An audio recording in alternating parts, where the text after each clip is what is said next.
اللہ کرم حاضر ہے تیرے دربار میں۔ ایک بڑا خدمت گزار مرید تھا، مزدوری کرتا تھا، غریب تھا، تو 6 بیٹیاں تھیں اس کی۔ حضرت صاحب کے پاس روز آ کے کہتا حضور بچیوں کے لیے دعا کرے، اللہ کوئی اسباب پیدا کر دے۔ ایک بچی کی شادی کا خرچہ 1000 دینار ہے اور میں غریب ہوں۔ حضرت صاحب دعا کر دیتے۔ خانقاہ شریف کے تھوڑے ہی فاصلے پر، حضرت جہاں بیٹھ کے مریدوں کی تربیت کرتے تھے، اس سے تھوڑا ہی فاصلے پر نا ایک عیسائی رہتا تھا، بڑا مالدار تھا، بڑی سارے اونٹ، گائیں، بھیڑ، بکریاں رکھی ہوئی تھی، اور حضرت شرف الدین رحمت اللہ علیہ کی بڑی مخالفت کرتا تھا۔ اور یہ جو آپ کا غریب مرید تھا، یہ اس کا پڑوسی تھا۔ ایک دن بلا کے نا ان کو کہنے لگا کہ تو کدھر جا کے جو ہے وہ ٹکرے مار رہا ہے، وہاں سے کچھ نہیں ملنے والا۔ وہ تجھے کیا دیں گے جن کی خانقاہ خود چندے پہ چلتی ہے، مدرسہ چندے پہ چلتا ہے، مسجد چندے پہ چلتی ہے، تیری بیٹی کا معاملہ کہاں حل ہوگا؟ تو اس درویش نے کہا کہ تو میرے پیر کو نہیں جانتا، تو مجھے میرا محبوب نہیں ڈٹھا، تو پتہ نہیں نا، تو اس رستے کا مسافر نہیں، تو نہیں جانتا، ان کا بس چلے نا تو وہ ہر قیمت میں میری بیٹیوں کی شادی کرا دیں۔ اب وہ عیسائی تھا، کہنے لگا اچھا چلو ٹھیک ہے، اگر اتنی بات ہے نا تو جاؤ ان سے جا کے کہہ دو کہ 6 سال کے لیے میرے ساتھ معاہدہ کر لیں، وہ میرے جانوروں کو چارہ ڈال دیا کرے، 6 سال ڈیوٹی کرے، میں 6000 دینار دے دیتا ہوں۔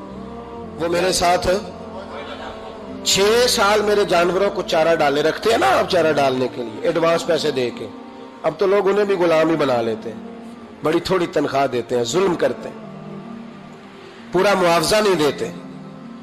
حضرت شیخ شرف الدین کے بارے میں وہ کہنے لگا جب اپنے پیر سے جا کے کہہ کہ میرے جانوروں کو 6 سال چارہ ڈالے، میں 6000 دے دیتا ہوں، تو جو کہتا ہے ہر قیمت پہ جانے کو تیار ہے۔ اس نے جب یہ بات کی تو مرید نے ناراض ہو گیا، وہ لڑائی ہو گئی، گریبان پکڑ لیا، جھگڑا ہوا، بات بڑی دور گئی۔ اس طرح کی بات کرتا میرے حضرت کے بارے میں، تیرے جیسے کئی میں وہاں کام پہ رکھا دوں۔ جب وہ بڑی بحث ہوئی، بات محلے میں، علاقے میں پھیل گئی، دنیا نے سن لی، تو شیخ شرف الدین تک بھی پہنچ گئی۔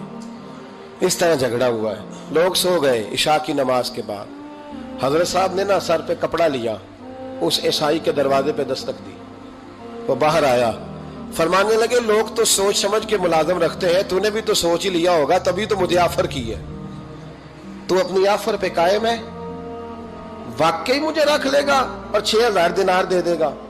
کہنے لگا جا بابا کام کر اپنا۔ فرمایا نہیں، تو نے اتنے لوگوں میں بات کی، اتنی بحث ہوئی، تو قائم ہے؟ کہنے لگا میں تو قائم ہوں، پر آپ نے نہیں قائم رہنا۔ فرمایا میں سوچ سمجھ کے آیا ہوں۔ اس نے کہا آپ ڈیوٹی کریں گے، بحثوں کو چارہ ڈالیں گے؟ فرمایا ایک شرط، بس جب اذان ہو جائے نا تو مجھے رب کی نماز پڑھنے کی اجازت دے دینا، باقی صبح و شام جو تو کہے گا۔ اگر اس غریب کی بیٹیاں بیائی جائیں تو مجھے اور کیا چاہیے، اس کی 6 بیٹیوں کا بوجھ ہے اس کے سر پہ، تو مجھے رکھ لے۔ اللہ اکبر۔ وہ کہنے لگا چلے پہ میرے ساتھ خط بندگی کر لیں، آج کل ہم اسٹامپ کرتے ہیں، اس زمانے میں خط بندگی ہوتا تھا، غلامی کا خط، قاضی شہر کے پاس، یعنی اس کا خیال تھا کہ چلو اسٹامپ کی بات کروں گا تو بھاگ جائیں گے۔ فرمایا چل میں تیار ہوں۔ قاضی تک گئے، طے ہو گیا، 6000 دینار دے دیے۔ حضرت نے مرید کو بلایا، فرمایا پتر یہ لے جا، جا میری بیٹیوں کو روانہ کر دے۔ کہنے لگا حضور یہ کیا کر رہے ہو آپ، کچھ سوچیں۔ فرمایا یار جب تجھے بیٹا بنا لیا تو پھر میری پوتیاں تو لگتی ہیں نا، میرا حق تو بنتا ہے نا، جا جا کے ڈیوٹی کر، ان کو بیاہ دے۔ بات پھیل گئی، بادشاہ بھی عقیدت مند تھا، وہ 12000 دینار لے کے پہنچا۔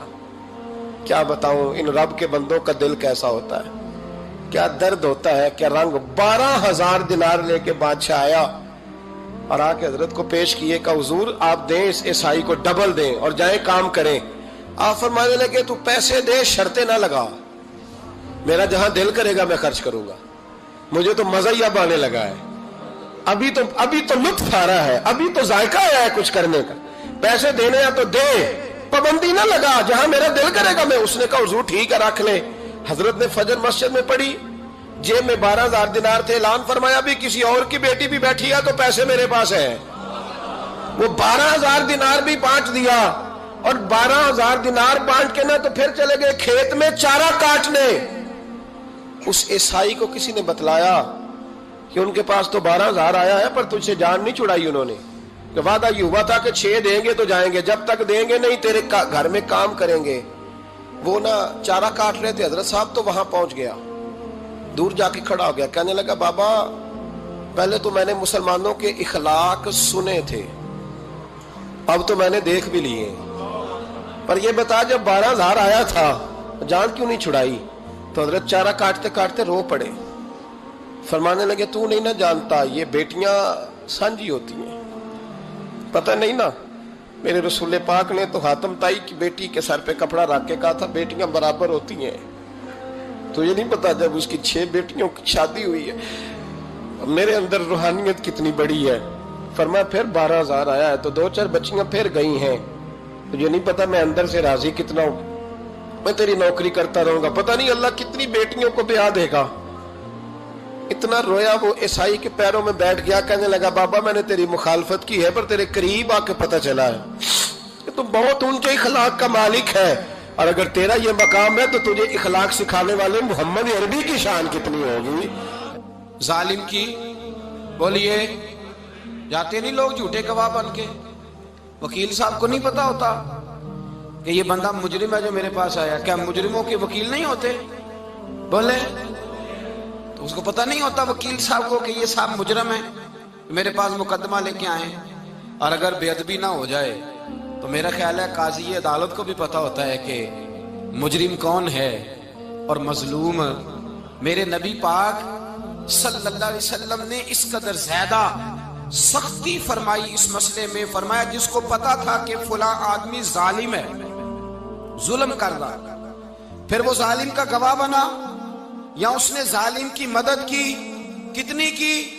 شارحین لکھتے ہیں چاہے اس نے ایک جملہ بول کے کی، چاہے ایک، سارے بولیے، چاہے ایک غریب کو اس نے ظلم کیا تو کہتے ہیں علاج یہ سی، چاہے ایک جملہ بول کے کی، شارحین اس حدیث کی شرح میں لکھتے ہیں ایک جملہ بول کے چاہے مدد کی، جس بندے نے کسی ظالم کی مدد کی کسی مقدمے میں یا کسی صورت میں اور اسے پتا تھا یہ ظالم ہے، میرے نبی پاک صلی اللہ تعالیٰ علیہ وسلم فرماتے ہیں اگر اس نے مدد کی، ابھی ظالم کی بات نہیں ہو رہی، ظالم کے مددگار کی بات ہو رہی، اگر کسی نے ظالم کی مدد کی تو حضور فرماتے ہیں خدا بھی اس سے بری و ذمہ ہے، رسول بھی اس سے بری و ذمہ ہے۔ سنبھال کے رکھے اپنی نمازیں، قربانیاں، حج، زکوٰۃ سنبھال کے رکھے۔ اگر ظالموں کا مددگار ہے، الیکشن آ لینے دے، آپ کو نظر آ جائے گا کون کون ظالموں کا مددگار ہے، نظر آ جائے گا۔ اپنی جیب سے لوگ پیسے دے کے ظالموں کی مدد کریں گے، ان کے فلیکس چھپوائیں گے، بورڈ لگوائیں گے، جیبوں سے پیسے دے گے۔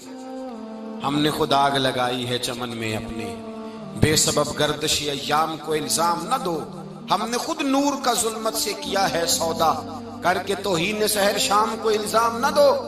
ظالموں کے مددگار میدان میں آ گئے، یہ چھوٹا لفظ نہیں، میرے حبیب پاک صلی اللہ علیہ وسلم نے فرمایا جو ظالم کا مددگار ہے سن لے جو سجن کے ساتھ کچہری جاتا ہے، وہ یاد رکھے جو دوست کا گواہ بنتا ہے، وہ یاد رکھے جو کہتا ہے میں مانگی گیا تھا، مجھے بلایا گیا تھا قبضہ چھڑانے کے لیے کسی غریب بیوہ کی جائیداد پہ، کب وہ سن لے تو مدد کر کے نہیں آیا، تو خدا کے ذمے سے نکل گیا ہے۔ رسول پاک نے فرمایا تیرا میرا تعلق ختم ہو گیا، تو ظالم کا مددگار ہو گیا، پھر تو کہتا میں بے چین ہوں، میں بے قرار ہوں، میں آزمائش کا شکار ہوں، پلٹ کے دیکھ تو صحیح تیرا گناہ کتنا بڑا ہے۔ میرے نبی پاک صلی اللہ علیہ وسلم کا ایک اور فرمان سن لیں، ابن ماجہ ابو داؤد میں موجود ہے، اس حدیث کو آپ نے یاد کر لینا ہے، کر لیں گے انشاءاللہ، سارے کہیے انشاءاللہ، کر لیں گے یاد۔ حضور صلی اللہ علیہ وسلم نے فرمایا اگر تو ظالم کی مدد کرے گا نا، یہ لفظ دل کی تختی پہ لکھ لینا، یہ مکافات عمل ہے، مکافات عمل دنیا، ادھر کرو گے تو ادھر بھرو گے۔ فرمایا اگر تو کسی ظالم کی مدد کرے گا، سن لے حضور کا فرمان ہے، اگر تو ابن ماجہ ابو داؤد سیاہ میں موجود ہے، فرمایا اگر تو کسی ظالم کی مدد کرے گا تو رب تعالیٰ مرنے سے پہلے پہلے تیرے اوپر بھی ظالم کو مسلط کر دے گا، تیرے اوپر بھی ایک دفعہ ظلم ضرور ہوگا اگر تو ظالم کی، وہ کسی صورت میں بھی ہو سکتا ہے، کسی صورت میں بھی تیرا بیٹا ہی اٹھ کے ظلم کر دے گا، تو الجھ جائے گا، کسی نہ کسی جگہ تیرے لیے تباہی کا سامان ہوگا، تیرے اوپر ظلم ہوگا، اس لیے کہ تو ظالموں کا مددگار ہے۔ چاہیے یہ تھا کہ تو مظلوم کی مدد کرتا، انسانی ایمانی یقین کا فریضہ سر انجام دیتا، تو ظالموں کا مددگار ہو گیا۔ ٹٹول کے دیکھ لیں